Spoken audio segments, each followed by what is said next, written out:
It has going today. I hope you're having a great weekend. Well, it's been a while. I haven't done any video for you yet. It's all because I've been pretty much busy with some book that I'm writing and it comes out in 6 weeks. So we're not going to spend this time talking about that book. We are all familiar with the term calories. Every so often, people go out there to jog. People get involved in physical activities, expend energy, and then when you ask them, they're saying, "Hey, I'm burning some calories." So, what do they mean? Since you're familiar with this, we're going to spend more time on that. We're just going to refresh your memory. We are talking about the essence of calories in losing weight or adding a few pounds when you are building up. So, what is calorie in the first place? Calorie talks about heat. Scientifically, calorie is the amount of heat needed to raise the temperature of 1 gram of water by 1 degree Celsius. So in the United States and in Liberia, and I think Burma, those are three countries that use Fahrenheit, they don't use Celsius. So in understanding calories, we will say that calorie is the amount of heat needed to raise 1 gram of water to 33.8 degree Fahrenheit. So that's applicable to the United States and Liberia. So calorie is basically talking about heat. However, the application of calories in this case will be the food's application of calories. We are talking about food.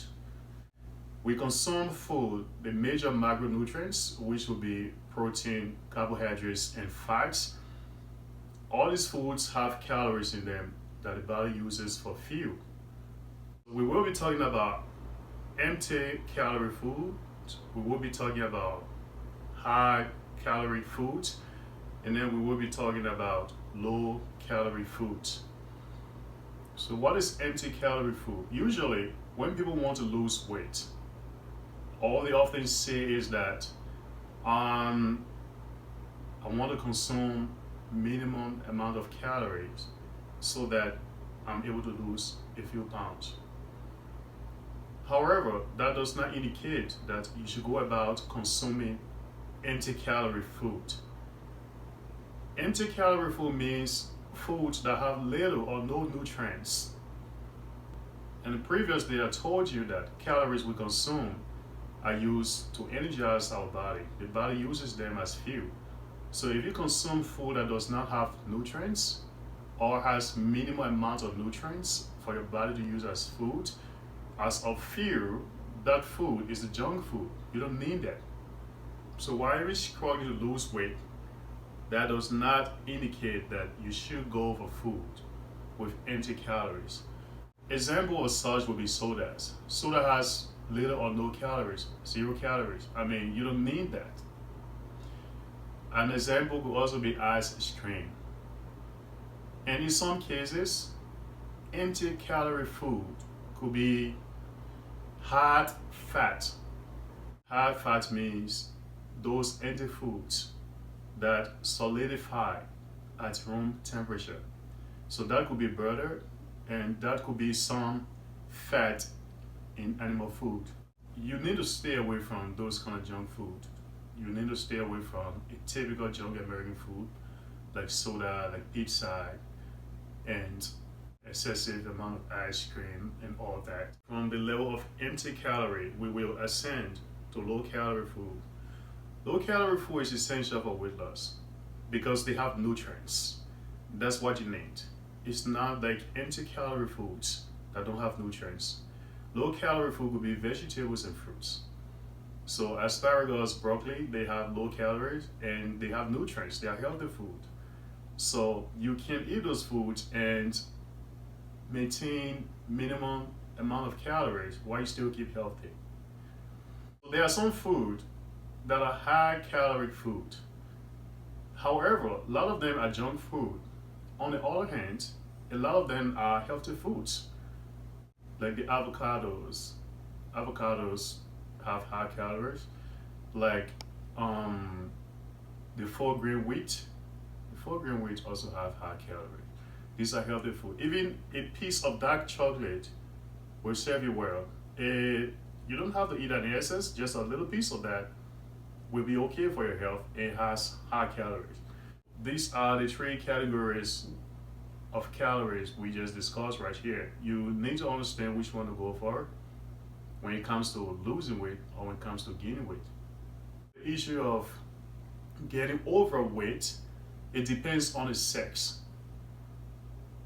So the category a man can find himself in and be referred to as overweight does not apply to that of women.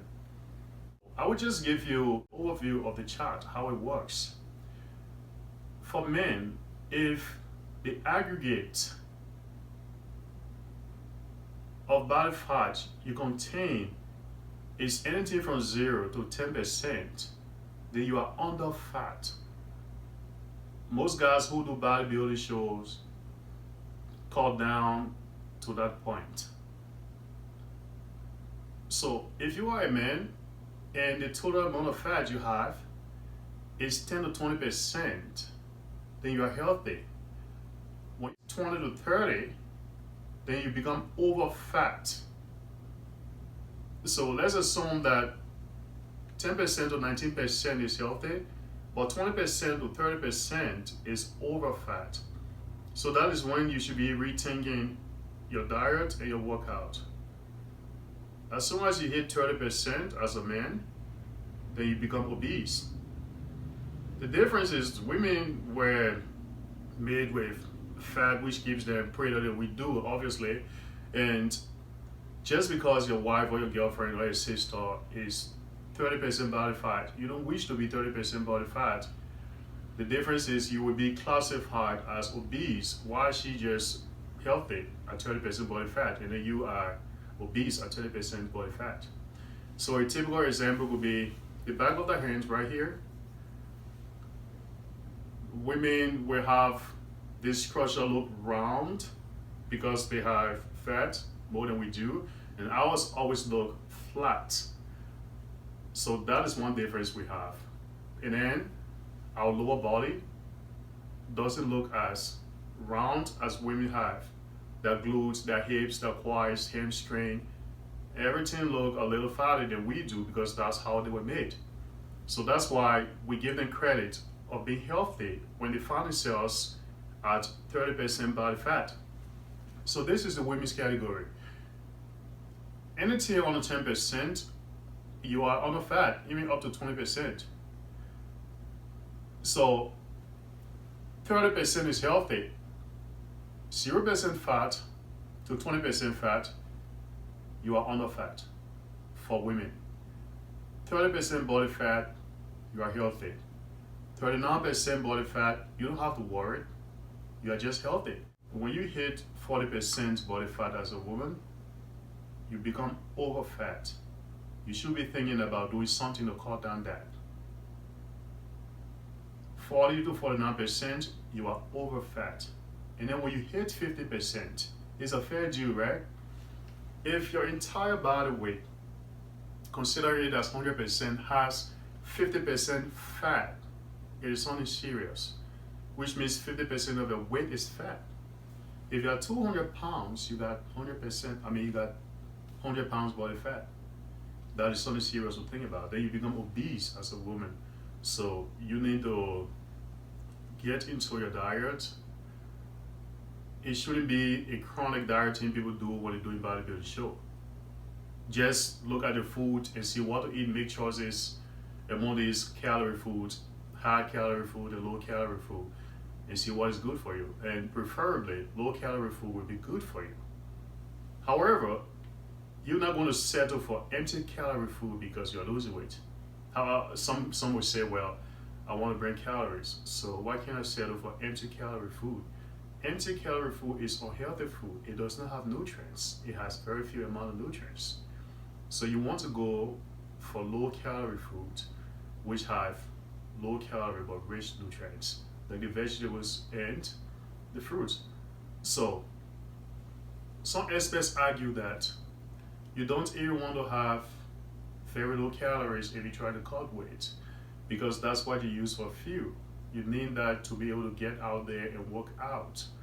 And the point is, if you should go always hungry, or if you should cut down the foods you consume, is it sustainable? Is it anything that you can go with for a long period of time? Remember, this is a lifestyle. This is what you want to do all along your life. You are not trying to impress anyone. So do what you can that's going to be healthy for you. That's all you want to do. So you want to maintain a habit that is healthy but sustainable. You really don't want to stop yourself in any situation that's going to get you sick or an adverse impact on all that you're doing. So the Centers for Disease Control and Prevention, CDC, came about with a term called caloric balance. I could advise you to be at that point. Caloric balance refers to the calculation of calories intake and calories burned. So you are roughly consuming the amount of calories you are burning out there in terms of exercise.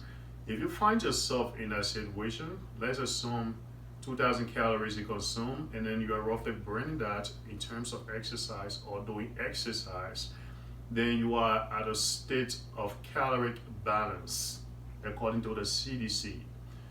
So people who find themselves at the state of caloric balance, they always maintain a certain stable weight. They just don't get big, they just don't height up weight, and they just don't calm down. Because whatever thing they take in is what they are burning. Roughly, that's what they're burning. So they are kept in equilibrium. It's right there in the middle. That's what the CDC refers to as caloric balance. It's preferable to be at a stage.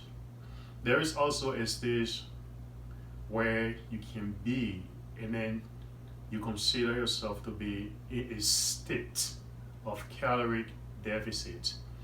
That is, you work out a lot and taking little calories.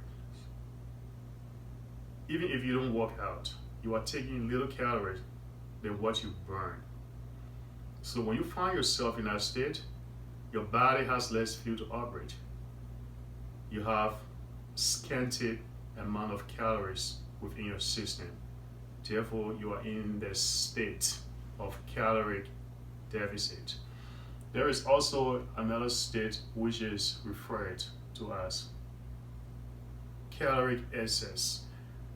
In that state, as the name indicates, you are consuming more calories than you burn. So, if you take in 2,000 calories daily, your energy output does not match it. It falls short of it. Sometimes you become sedentary or you just shy away from working out. And then the calories you take in are accumulating there without them being burned. So you find yourself in a state of calorie excess. When that happens, obviously you add up pounds, your weight increases. You are eating and not exercising, so it makes it difficult. So if you find yourself in a situation where you need to add up a few pounds, then just go for high calories food. It should not be the junk food. I told you previously that high calories food would be junk food and some healthy food. But one thing you should stay away from, you should avoid that as you would to a rattlesnake or earthquake. That is empty calorie food. Sometimes I refer to empty calorie foods as synthetic foods. They have no nutritional benefits. They occupy the system and even get you sick. You don't need them. Your body does not need them for fuel. It does not give you energy. No nutrients in them. So you want to stay away from them totally. That's the tip I have for you today. Hey, keep healthy, and pretty soon another one is coming for you. Thank you. Bye-bye.